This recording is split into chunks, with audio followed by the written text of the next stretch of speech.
Welcome to the bird media. నేను మీ పవన్ కృష్ణమూర్తి. 30 సంవత్సరాల తర్వాత ఏకగ్రీవం అన్న మాట లేకుండా ప్రజాస్వామ్యయుతంగా ఓట్లు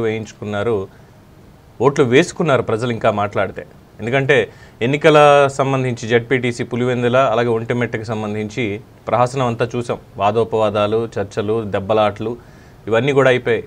సరే, రిగ్గింగ్లు కూడా అంటున్నారు.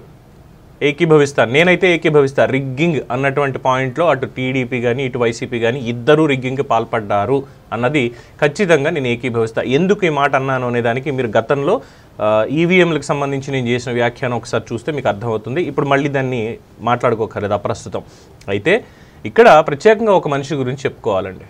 నిన్నటి నుంచి పోలీసుల మీద చాలా గౌరవం పెరిగిపోయింది ప్రజలకు కూడా. అంటే పర్టికులర్గా మనిషిని చూసిన తర్వాత చరిత్ర గుర్తొచ్చిందేమో అందరికీ ఒక్కసారి అనేది. ఎందుకంటే సీనియర్ జర్నలిస్ట్ మా గురువు గారు ఉప్పాల లక్ష్మణ్ గారు మొన్న మధ్య ఒక ఇంటర్వ్యూలో మాట్లాడుతూ చెప్పారు, చదలవాడ ఉమేష్ చంద్ర ఐపీఎస్ కడప ఎస్పీగా ఉన్నప్పుడు వైఎస్ రాజశేఖర్ రెడ్డి, ఆయన తండ్రి రాజారెడ్డి గారు కూడా అప్పుడు బతికే ఉన్నారు. విచ్చలవిడిగా ఫ్యాక్షనిస్టులు రెచ్చిపోతూ ఉంటే ఎన్కౌంటర్లు, బైండ్ ఓవర్లు, వాళ్ళ మీద రౌడీ షీట్లు, వాళ్ళని తీసుకెళ్లి అరెస్ట్ చేయడాలు ఇవన్నీ కూడా జరుగుతున్న నేపథ్యంలో రాజారెడ్డిని సైతం 2 రోజుల పాటు కనీసం బయటికి రానివ్వకుండా వణికించినటువంటి sincere police officer Chadalavada Umesh Chandra. తర్వాత నక్సలైట్ల దాష్టీకానికి ఎలా బలైపోయారు ఎస్ఆర్ నగర్లో మనకి తెలిసినటువంటి విషయమే. సరే, ఆయన గుర్తు చేశారు కడప ఎస్పీగా ఉన్నప్పుడు ఏ విధంగా ఆయన రాజకీయాలను అక్కడ శాసించాడు, శాంతి భద్రతల్ని ఏ విధంగా నెలకొల్పాడు అన్నటువంటి పరిస్థితిని చాలామంది నిన్న గుర్తు చేసుకుంటూ మళ్ళీ అదే స్థాయిలో ఈ 30 ఏళ్లలో అక్కడ ఎవరు పనిచేసినా, ఎంత నిజాయితీపరుడైనటువంటి ఐపీఎస్ ఆఫీసర్లు అక్కడ పనిచేసినప్పటికీ కూడా కేవలం వైఎస్ అన్నటువంటి బ్రాండ్, వైఎస్ కుటుంబం, పులివెందులకు సంబంధించి ఎవ్వరూ కూడా అక్కడ మాట్లాడడానికి కూడా వీల్లేదనే విధంగా రాజకీయాలు అక్కడ నడిపారు ఇప్పటివరకు కూడా. కానీ ఫర్ ద ఫస్ట్ టైం మళ్ళీ ఉమేష్ చంద్ర ప్లేస్లో, అంటే ఉమేష్ చంద్ర ప్లేస్ ఇన్ ద సెన్స్ అలాగే డిఐజీ ర్యాంక్ అధికారి కోయ ప్రవీణ్ గారు, ఆయన చూపించినటువంటి తెగువ, పనిచేసినటువంటి తీరు ఇదంతా చూస్తుంటే మళ్ళీ ఆ రోజులు గుర్తొచ్చాయంటూ నిన్న సోషల్ మీడియా మొత్తం మారుమోగిపోయింది. ఎందుకు ఈ మాట అనాల్సి వస్తుంది? ఒకసారి జగన్మోహన్ రెడ్డి గారు నిన్న ప్రెస్ మీట్ పెట్టి మాట్లాడినటువంటి మాటలు మనం గమనించినట్లయితే, పార్టీకి వీళ్ళే పచ్చ చొక్కాలు వేసుకొని పనిచేశారు అని చెప్పడానికి సాక్షాత్తు ఇక్కడ డిఐజీ అదే పనిగా పులివెందులకు వచ్చి కూర్చున్నాడు. ఆయన నేను రాత్రి నుంచే దౌర్జన్య కాండ స్టార్టు దగ్గరుండి ఆయన సమక్షంలోనే జరిగించినాడు. ఎవడి డిఐజీ అంటే కోయా ప్రవీణ్. ఎవడి కోయా ప్రవీణ్ అంటే టీడీపీ మాజీ ఎంపీ గరికపాటి రామ్మోహన్ రావు గారి సమీప బంధువు, వరుసకు అల్లడవుతాడు.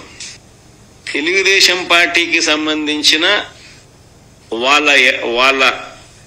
వాళ్ళ రాజ్యసభ వాళ్ళ ఎంపీ గరికపాటి రామ్మోహన్ రావు గారి సమీప బంధువు, వరుసకు అల్లుడవుతాడు. ఆయన ఆయన ఆధ్వర్యంలో ఎన్నికలు జరుగుతున్నాయి.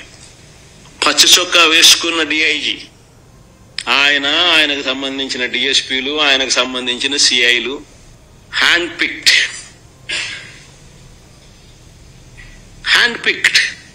ప్రతి ఆఫీసర్ అక్కడ ఎవడు ఉండాలా, ఎస్ఐలు ఎవడు ఉండాలా, సిఐలు ఎవడు ఉండాలా, ఆ లిస్ట్ మాకు సరే లిస్ట్ కూడా ఒకసారి చూద్దామండి. కానీ చంద్రబాబు నాయుడు పరిపాలనలో అసలు పోలీసులు ఎవరైనా చంద్రబాబు నాయుడు మాట వినకపోతే పరిస్థితి ఏమిటో తెలుసా?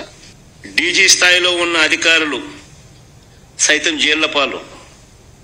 PSR Anjaneyulu jail. దళిత వర్గానికి చెందిన డీజీ స్థాయి అధికారి సునీల్ కుమార్ అరెస్టెడ్. మరో additional DG Sanjay arrested. DIG Vishal Gunni arrested, case booked. BC వర్గానికి చెందిన ఐజీ కాంతిలాల్ రాణా కేసెస్. ఇంకా తదితరులు ఎంతో మంది సస్పెండెడ్, హెరాస్డ్, అరెస్టెడ్ కేటగిరీలో. మరెందరో ఎస్పీల మీద తప్పుడు కేసులు పెట్టి విచారణ పేరుతో వేధిస్తా ఉన్నారు.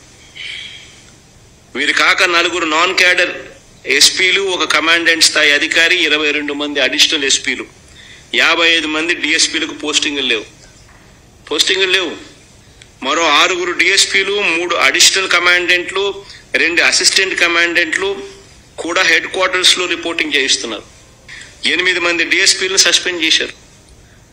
వీరు కాకుండా మరో 80 నుంచి 100 మంది ఇన్స్పెక్టర్లు, 100 మంది కానిస్టేబుల్లు వీఆర్లో ఉన్నారు. జగన్మోహన్ రెడ్డి గారు మాట్లాడినటువంటి 2 విషయాలండి పోలీసులకు సంబంధించి. ముందుగా ఫస్ట్ మనం మాట్లాడుకుందాం, అంటే టైటిల్కి జస్టిఫికేషన్ ఇవ్వాలి కాబట్టి. ఎవడి కోయ ప్రవీణ్, డిఐజీ ఎవడాడు, ఎవడి కోయ ప్రవీణ్, ఎవడునా, ఎవడు అని చెప్పి ఇలాగే ఆయన నిజమైనటువంటి భాషా ధోరణి బయట పెట్టుకునేసరికి ఫ్రస్ట్రేషన్లో మొగుడై కూర్చున్నాడు నిజంగానే పులివెందుల్లో. 30 ఏళ్ల పాటు ఏకఛత్రాధిపత్యంగా ఇది మాదే, మా గడ్డ అని చెప్పి ప్రగల్భాలు పలికి ఇన్నాళ్ళు మేకపోతు గాంభీర్యం ప్రదర్శించి, అంటే మనకెవడొస్తాడులేరా అడ్డు, మన్నగొట్టేవాడు ఎవడున్నాళ్లే అనేటువంటి ఒక నియంతృత్వ ధోరణికి 3 రోజుల పాటు వణికించాడు నిజంగానే అక్కడ ఉన్నటువంటి శ్రేణుల్ని. అంటే పోలీసులు కూడా వెక్స్ అయిపోయారు. ఇంకా ఇన్నాళ్ల పాటు భరించాము, ప్రజాస్వామ్యం అనే దానికి నిజమైనటువంటి అర్థం చూపించాల్సిందే అని చెప్పి వాళ్ళు కూడా ఫిక్స్ అయిపోయారు. నిజంగానే ఫిక్స్ అయిపోయిన దానికి తార్కాణం ఏంటో తెలుసా? వైఎస్ అవినాష్ రెడ్డి ఇంటి దగ్గర, లేదంటే వైఎస్ఆర్సీపీ కార్యాలయం దగ్గర అవినాష్ రెడ్డి లోపల ఉన్నప్పుడు పోలీసులు వెళ్ళారు అక్కడికి. డిఐజీ కోయ ప్రవీణ్ ఆధ్వర్యంలోనే పోలీసులు అందరూ వెళ్ళినప్పుడు అక్కడ ఉన్నటువంటి వైసీపీ మూకలు చాలామంది వాళ్ళ మీద దాడి చేసేటువంటి ప్రయత్నాలు, ప్రొవోకేట్ చేసేటువంటి, అంటే రెచ్చగొట్టేటువంటి ప్రయత్నాలు చేసినప్పుడు మద్యం మత్తులో ఉన్నటువంటి ఒక ముసలి వ్యక్తి, అంటే ఒక 55-60 ఏళ్ళు ఉంటాయనుకోండి, 55-60 ముసలాళ్ళనే అలా, అంతే ఇప్పుడు ఉన్నటువంటి ఏజ్లో. సో ఇష్టం వచ్చినట్టు మాట్లాడితే, ఎక్కువ మాట్లాడితే తోలు తీస్తా, కాల్చి పారదొబ్బుతా, యూనిఫామ్ ఏమనుకున్నావు. ఆ మాట చూసిన తర్వాత నాకు నిజంగా పోలీసుల మీద గౌరవం 1000 రెట్లు పెరిగిందండి. అంటే ఇన్నాళ్ళు తొక్కేసి పెట్టారేమో వాళ్ళ ఆవేశాన్ని, కానీ వాళ్ళ బాధ్యతను తొక్కేసి పెట్టాల్సి వచ్చిందేమో ఇన్నాళ్ల పాటు అని చెప్పి ఆయన అన్నటువంటి మాటకి నేను ఇక్కడ పోలీసులను అభ్యర్థిస్తున్నాను. సార్ ఇక్కడ పార్షియాలిటీ ఇవేమి పెట్టుకోద్దండి, అధికారంలో ఉన్నారా లేరా అని పెట్టుకోద్దండి. ఇలా ఎవరైతే సంఘ విద్రోహ శక్తులుగా ఇష్టం వచ్చినట్టు మాట్లాడతామంటారో నిజంగా ఇలాంటి వార్నింగ్ ఇవ్వండి సార్ వాళ్ళకి. నిజంగా నేను కోయ ప్రవీణ్ గారు ఆ ధైర్యాన్ని వాళ్ళకి అక్కడ ఇచ్చారు. ప్రతి ఒక్కళ్ళు బయటికి వచ్చి ఓటు వేసేందుకు, ఎస్ మా ఓటు మేము వేసుకుంటున్నాం. ఎందుకంటే బ్యాలెట్ బాక్సుల్లో ఈవీఎంలు కూడా కాదు, వీళ్ళు మళ్ళీ మ్యానిపులేట్ చేశారు, అందులో చిప్ అంతా చంద్రబాబు నాయుడు బుర్రలో ఉంది, అక్కడి నుంచి కంట్రోల్ చేశాడు అని చెప్పి వీళ్ళు ప్రచారం చేసుకోవడానికి కాకుండా ప్రజలు ఓట్లు వేస్తూ, బ్యాలెట్ పేపర్ మీద ఓట్లు వేస్తూ కొంతమంది కొన్ని స్లిప్పులు పడేశారండి. అప్పట్లో అసెంబ్లీ రౌడీలో మోహన్ బాబుకి సంబంధించి ఎన్నికలు జరిగినప్పుడు అతను నిర్దోషి, రాంబాబు నిర్దోషి అని పేపర్లు వేస్తారు చూసారా, అలాగే దీంట్లో మా ఓటు 30 ఏళ్ల తర్వాత మేము వేసుకున్నాము, ప్రజాస్వామ్యం గెలిచింది అని చెప్పి సాధారణ ఓటర్లు బ్యాలెట్ బాక్సులో ఆ స్లిప్పులు వేశారు. అది ఖచ్చితంగా డిఐజీ ప్రవీణ్ చేసినటువంటి పని, ఆయన ఇచ్చినటువంటి ఆ భరోసా. అలాగే ఇక్కడ ఇంకో చిన్న జస్టిఫికేషన్ ఇవ్వాలి. ఈ పోలింగ్ బూతులు మార్చింది ఎన్నికల కమిషన్, ఒక ఊళ్ళో వాళ్ళకి ఇంకొక ఊళ్ళో, ఇంకో ఊళ్ళో వాళ్ళకి ఇంకొక ఊళ్ళో అని చెప్పి వీళ్ళు నానా రభసా చేశారు. ఎందుకో తెలుసా? ఇది ఆ ఊళ్ళో ఉన్నటువంటి వాళ్ళని భయపెట్టో ఏదో ఒకటి చేసి ఓటు వేయనివ్వకుండా, ఎంతమంది ఉన్నారు ఆ ఊళ్ళో, ఆ గడప ఎంతమంది ఏంటి అనేది వీళ్ళకి తెలుసు కాబట్టి వీళ్ళ ఓట్లన్నీ ఒకటితోటే గుద్దిద్దామని చెప్పి ముందే రిగ్గింగ్కి ప్లాన్ చేశారు. ప్లాన్ చేసినటువంటి దాన్ని పోలీసులు భగ్నం చేశారు ఎన్నికల కమిషన్తో కలిసి. అందుకే జంబ్లింగ్ చేశారు అనేది చెప్పినటువంటి విషయం అక్కడ లోకల్స్ ప్రజలు చెప్పారు. ఇది మా గురించి చేశారండి, మేము ఓట్లు వేయడం కోసం చేశారు, లేదంటే మేము ఓటేసిన పాపాన్ని పోలే. ఎమ్మెల్యే ఎలక్షన్స్, ఎంపీ ఎలక్షన్స్ కంటే తప్పదు ఇంకెళ్ళాలి, కానీ ఈ సాధారణ ఎలక్షన్స్ ఏవైతే ఉన్నాయో జెడ్పీటీసీ, ఎంపీటీసీ, మున్సిపల్, పంచాయతీ ఎన్నికలు మేము ఓట్లు వేసేది లేదు ఇక్కడ, వాళ్ళు గుద్దుకోవడం పోవడమే. పులివెందులు అంటే ఇంకా వాళ్ళదే, వాళ్ళ ఇంట్లో తీసుకెళ్ళి కుర్చీ పెట్టొచ్చాము, ఇది వాళ్ళు చెప్పినటువంటి విషయం. సో ఆ కుర్చీని బద్దలు కొట్టాడు కోయ ప్రవీణ్ గారు.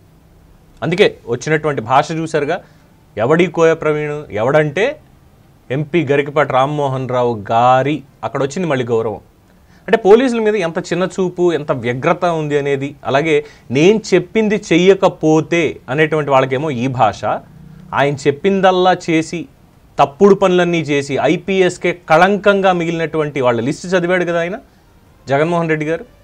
వాళ్ళందరూ ఏంటంటే అడుగులకు మడుగులొత్తి ప్రమోషన్ల కోసమో, ప్రలోభాల కోసమో అన్యాయాలు, అక్రమాలు, అవినీతి అన్నీ పాల్పడి రాజకీయంగా జగన్మోహన్ రెడ్డికి లబ్ధి చేకూర్చారు, అన్నిట్లోనూ అనైతిక కార్యకలాపాలకి పాల్పడ్డారు, సర్వీస్కే మచ్చ అని చెప్పి ఉన్నటువంటి వాళ్ళు ఆ లిస్టులో ఉన్నారు. వాస్తవాలన్నీ ప్రజల ముందు ఉన్నాయి. వాళ్ళు ఏమీ 10 ఎన్కౌంటర్లు, లేదంటే సంఘ విద్రోహ శక్తులు అందరినీ కూడా ఎరాడికేట్ చేసేసి తర్వాత శాంతి భద్రతల్ని అన్నీ కూడా సమానంగా, అందరినీ సమానంగా చూసి పార్షియాలిటీ చూపించారు కాబట్టే ఈరోజు పదవులు లేకుండా కూర్చున్నారు. అంతే తప్ప ఇంకోటి కానే కాదు. అక్రమ కేసులు అయితే డెఫినెట్గా కాదు. ఇక రెండో విషయానికి వస్తే, లిస్టు చదివారు కదా, లిస్టు చదివినటువంటి దాంట్లో ఉన్నటువంటి వాళ్ళు ఇలా ఉన్నారు. ఇక్కడ ఇంకో మాట అన్నారు, డిఐజీ కోయ ప్రవీణ్ ఆయన ఆధ్వర్యంలో హ్యాండ్ పిక్డ్ ఎవరుండాలి, ఎస్పీలు, ఎస్ఐలు, సిఐలు, మిగతా వాళ్ళు ఎవరెవరు ఉండాలి, ఎక్కడ ఏ బూత్ దగ్గర ఏ పోలీసులు ఉండాలి, ఎలా అరాచకాలు చేయించాలి అంటూ హ్యాండ్ పిక్డ్ సెలెక్ట్ చేసుకొని మరీ పెట్టారు అక్కడ అన్నారు. నేను ఒక మిత్రుడు వరుణ్ రెడ్డి మానుగుంట అని ఒక మెసేజ్ పంపించాడు సోషల్ మీడియాలో. ఏంటని చూస్తే, డీజీపీగా 12 మందికి జూనియర్ అయినటువంటి కసిరెడ్డి రాజశేఖర్ రెడ్డిని పెట్టుకుని, చిత్తూరు ఎస్పీగా రిశాంత్ రెడ్డిని, తిరుపతి ఎస్పీగా రమేష్ రెడ్డిని, నెల్లూరు ఎస్పీగా తిరుమలేశ్వర్ రెడ్డిని, ప్రకాశం ఎస్పీగా పరమేశ్వర్ రెడ్డిని, నంద్యాల ఎస్పీగా రఘువీర్ రెడ్డిని, కర్నూలు డీఐజీగా అమ్మిరెడ్డిని, పల్నాడు ఎస్పీగా రవిశంకర్ రెడ్డిని, కోనసీమ ఎస్పీగా సుబ్బారెడ్డి, సుధీర్ కుమార్ రెడ్డిలని, తాడిపత్రి ఎస్పీలుగా మాధవరెడ్డి, చైతన్య రెడ్డిని సెట్ చేసుకుని వాళ్ళకి అవార్డులు కూడా ఇచ్చి, ఇంకెంతకు మించి నేను ఏమైనా చెప్పాలా?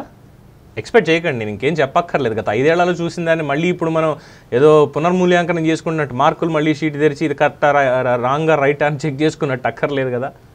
ఆల్రెడీ ఎన్నోసార్లు ఈ అన్నాన్ని ఉడికించాం, ఇంకా ముందుకు తీసుకెళ్తే జావగారిపోతుంది తప్పితే ఏమీ ఉండదు.